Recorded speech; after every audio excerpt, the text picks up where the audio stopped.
So, does white privilege exist? And if it does, what should we do about it? What can we do about it? Why is it that so many white people get upset when you mention white privilege?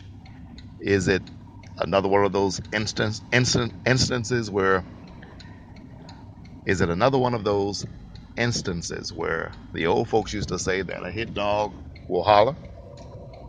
Certainly in this particular instance, I'm not comparing white people to dogs. It's an analogy saying came into being well before I ever entered the planet. White privilege. White privilege. If you've never heard of it, Google it. And if I am allowed to offer my humble opinion, perhaps let me begin by stating that I believe that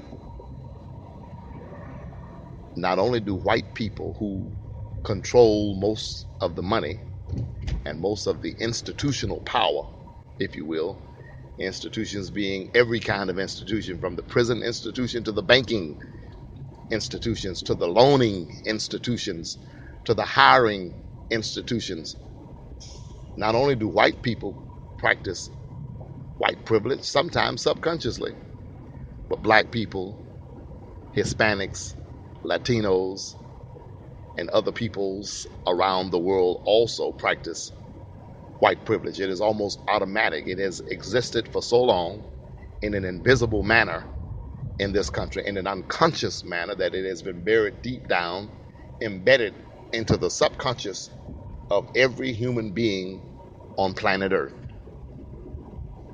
with the exception perhaps of a few of those kings and queens who grew up in Africa. There is something about a white face in a high place that has the ring of normalcy to most of us.